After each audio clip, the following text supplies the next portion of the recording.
Bai, gaur hasiko da istante afaria eta ondotik gure isa xapelketako lehen saioa, Siberu Lapurdita basen afajoko xapelketa beraz, eta bada nahiko jende bildurik, afaria guk espero ginoena baino aize gehiago ere bete da, beraz pentsatzen dut hori keinu on bat dela geroari begira, eta beraz saioan gutxi ere.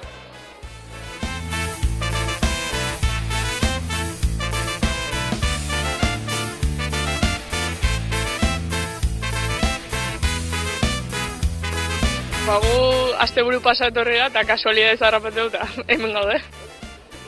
Zer, Odei oberena delako eta ez da egit oso ondo egiten duelako eta nire lagun oberena delako, beraz, bera da oberena.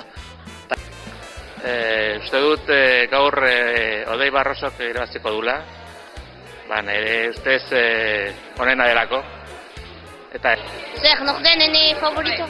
Vicente Igigajai. Vicente Igigajai. Bai gorrita jabaita eta hango gira.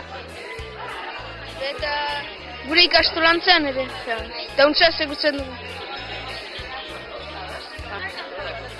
Ene favoritoa Ramuntxo Kristi da, simpleki ene anaia baita.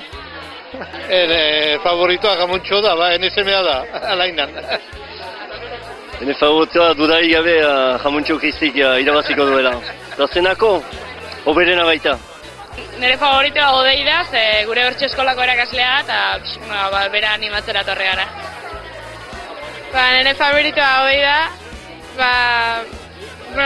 bere laguna, ezaguna delako eta onena delako. Edo Joanes, edo Ramuntxo.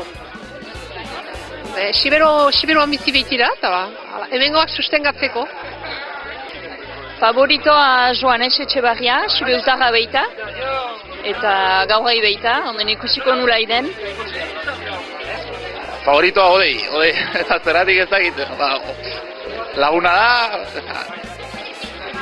Joanes reforza Siberutarra beita. Ni Odei Barroso, nintzat. Ni Odei eta Joanes. Hizkuntza mailan badu hizkuntza eder bat eta ni ustez bera da hobetoena izanen gaur. Eta Joanes, eta badaki txantxetan aritzen eta bizki hona atxema egiten dut.